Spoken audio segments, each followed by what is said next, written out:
안디옥과 이고니온에서 바울과 충돌하고 갈등을 빚었던 유대인들이 바울 사도가 전도하고 있던 누스드라까지 뒤쫓아왔습니다. 두 사도에 대한 그들의 적개심과 분노가 식지 않았기 때문에 멀리 누스드라까지 두 사도를 뒤쫓아와서 방해하려고 했던 것이다 하는 거지요.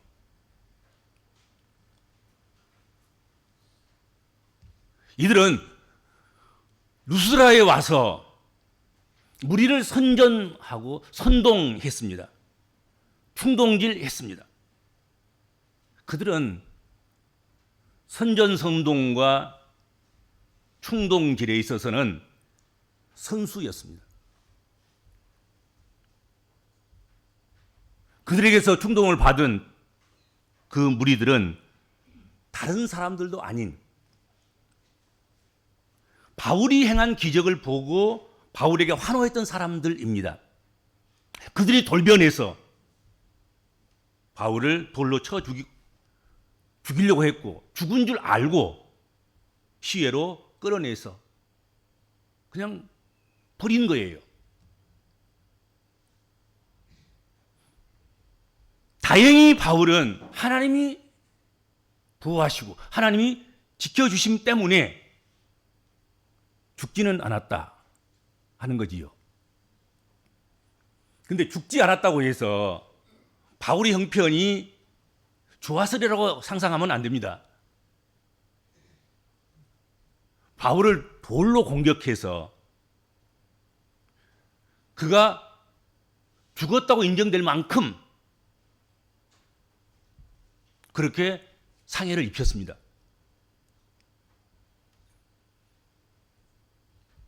그러니까 바울의 상태가 정말 심각한 상태인 거지요. 죽은 자와 같은 것이니까. 죽은 것이나 방불한 거다. 그렇게 생각이 듭니다. 그런 상태에 있어서도 바울의 사명은, 바울의 선교 사역은 멈추지 않았다 하는 것입니다. 바울의 비전은 거기서 끝나지 않았습니다. 계속되었고 앞으로 전진했고 나아갔다 하는 것이지요. 다시 누스드라로 들어갔다가 더베로 가서 복음을 전합니다. 다행스럽게 더베에서는 큰 반대와 저항에 부딪히지 않고 복음을 전파해서 많은 사람을 제자로 삼게 되었습니다.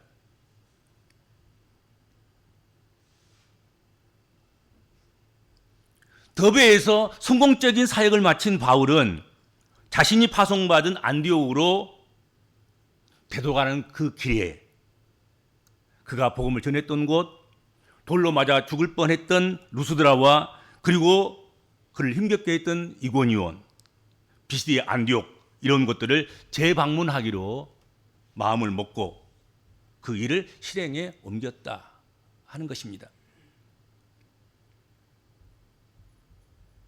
이것들을 재방문하지 않고 파송받았던 안디옥으로 바로 갔다고 하면 훨씬 가깝고 훨씬 쉽고 훨씬 수월한, 그리고 지금까지 지치고 피곤하고 힘든 그 모든 상황들을 속히 안정되게 하고 안식을 누리고 힘을 얻을 수 있는 그런 여행이 되었을 것이다 하는 것이죠.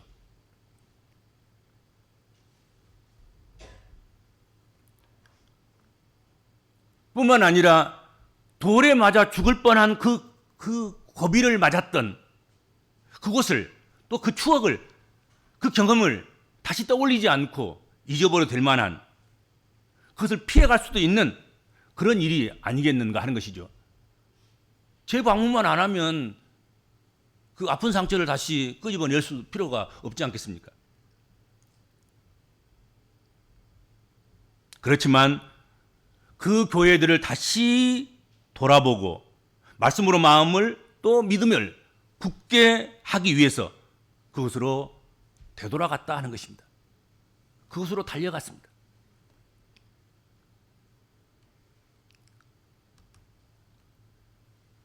바울 일행은 복음을 전하기 위해서는 자기들을 죽이려 했던 그런 사람들과 다시 마주쳐도 괜찮다, 상관없다, 그런 생각을 했다 하는 것이죠. 바울 사도는 이제 갓 믿기 시작한 그 믿음의 사람들이 신앙을 굳게 하고 믿음에 굳게 붙잡히는 그런 일만 생긴다고 한다고 하면 이미 자신이 겪은 위험을 다시 당한다 해도 피하지 않겠다는 거예요. 피하고 싶을 수 있는데, 피할 수도 있는데 믿음을 굳게 해주고 믿음에 바로 서게 해주고 그렇게 될 수만 있다고 한다고 하면 자기는 고난과 환난과 고통을 몇 번이고 계속해서 반복되게 동일한 것들을 당해도 괜찮다, 각오가 되어 있다, 그런 의미이겠지요. 바울 일행의 선교지 재방문은 다시 위험에 노출될 수밖에 없는 그런 상황이었습니다. 그런 일들이 반복될지라도 이 성들로 다시 돌아가서 생명 걸고 해야 할 일이 있었다 하는 것이죠. 바울 일행이 이 성들을 이렇게까지 재방문한 목적이 무엇이었겠는가? 왜 돌아가려고 했던가? 왜 돌아가서 그 일들을 감당하려고 했던가? 그것이 무엇인가? 오늘은 그것을 중심으로 해서 말씀을 나누기로 하겠습니다. 첫 번째로 돌아가서 재방문해서 뭐 하기 위해서? 마음을 굳게 하여 믿음에 머물러 있으라 권하기 위해서. 그렇죠. 괜히 가려고 한 것이 아니었어요. 괜히 그 큰 희생을 치르고서라도 다시 돌아가서 재방문해서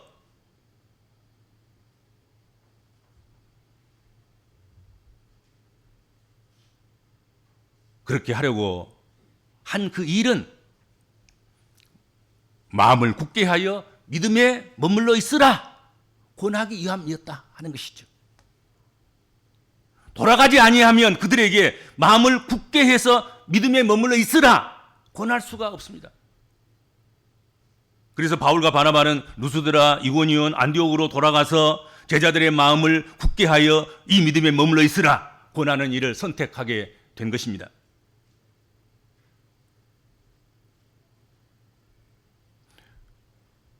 바울이 또 바나바가 어리석어서 계산에 착오가 있어서 그들이 지혜롭지 못해서 그렇게 하는 것이 아니었다 하는 것이죠. 어떻게 보면 뭐 선교 보고만 받으려고 한다고 하면 왜 비용이 많이 들었어?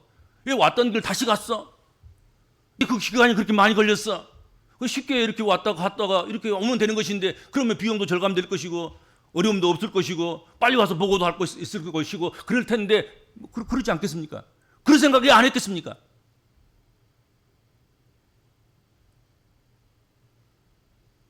자신을 통해서 복음을 듣고 예수를 믿는 사람들을 다시 만나 박해가 있는 상황 속에서 그들의 믿음을 북돋아 줘야 될 필요가 있었기 때문이 아닌가 하는 것이죠. 그 일을 가장 원만히 잘 해낼 수 있는 사람, 그 사람은 다른 사람이 아니라 바울 자신이라고 생각한 것입니다. 그리고 자신이 낳은 자와 같은 그들에게 자신이 그 일을 해야만 당연하다고 생각한 거예요. 누구 대신 보낼 수가 없어요. 내가 낳은 자식과 같은 이들에게 내가 해야지 그 생각하는 것이란 말이죠. 바울은 이미 지나온 길을 되돌아가서 그들에게 마음을 굳게 하여 이 믿음에 머물러 있으라 그렇게 권했습니다. 믿음 좋으니까 믿음 한번 맛봐봐. 교회에 좋으니까 교회 한번 와봐봐. 그게 아닌 거예요. 이 믿음에 머물러 있으라고 한 것입니다. 머물러 있으라. 계속 거하라. 오랫동안 거하라. 항상성이고 진행성이고 계속적인 거란 말이죠. 믿음은 한번 맛보고 만 것이 아니에요. 은혜는 한번 맛보고 마는 게 아니에요. 성령 충만은 한번 맛보고 마는 게 아니란 말이죠. 거기 오래 머물러 있어야 돼요. 그것이 인격이 되고 생활이 되고 그것이 운명이 되고 그것이 내 역사가 되고 내 삶이 되어야 되는 거란 말이죠. 그렇지 않습니까? 마음을 굳게 해서 계속 머물러야 할 그 믿음이 무엇이었습니까? 이 믿음에 굳게 서라고 권면했는데 그 믿음이 무엇일까?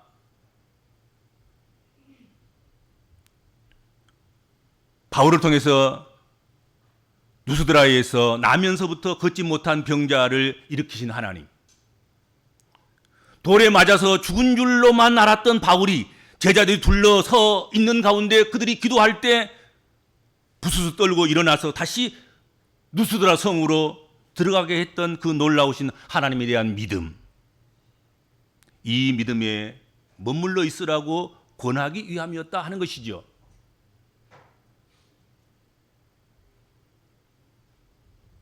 우리가 마음을 굳게 해서 믿음에 머물러야 할 그 대상은 변덕스러운 사람이 아닙니다. 환경이나 상황이 아닐 것입니다. 변함이 없으신 하나님이십니다. 변함이 없으신 주님이십니다. 변함이 없으신 성령 그분이십니다.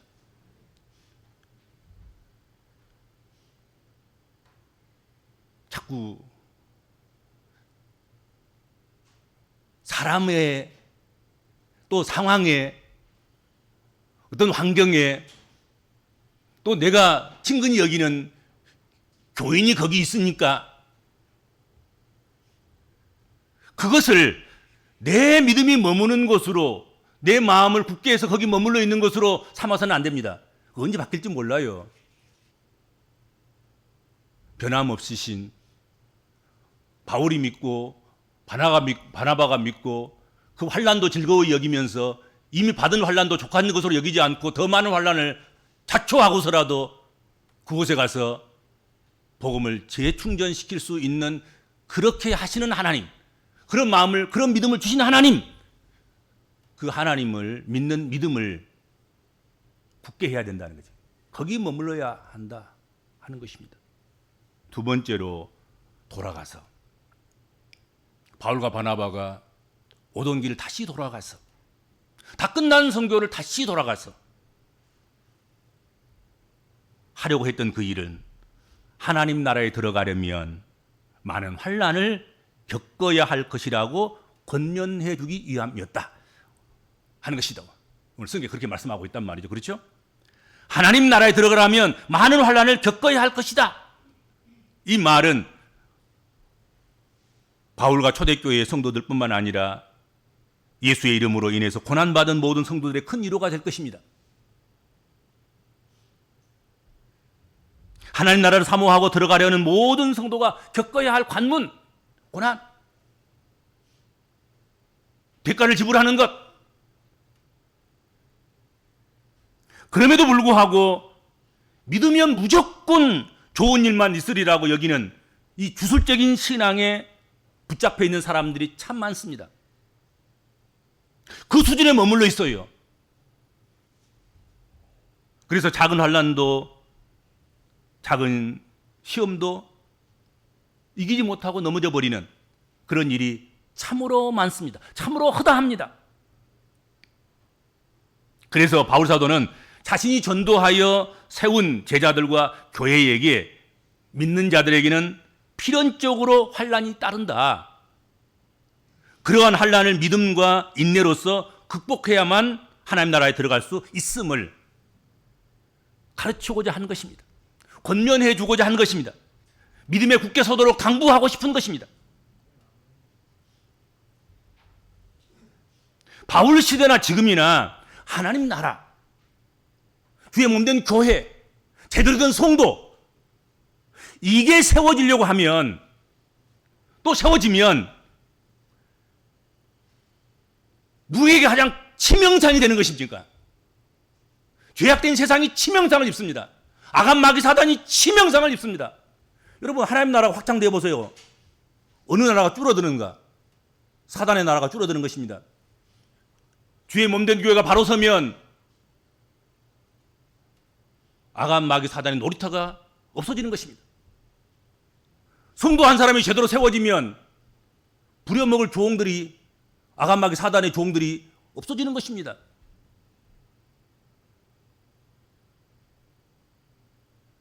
그러니 믿음으로 산다는 것은 악한 세력과 영적 전쟁을 치러내야 하는 것입니다. 하나님 나라, 교회, 성도가 세워지지 못하도록 하기 위해서 내적으로 외적으로 다양한 시험이 존재합니다. 그런 것들은 우리에게 환난으로 다가오지요.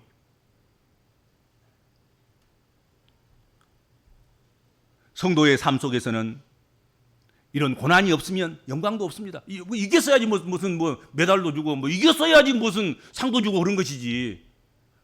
환난을 이겨야.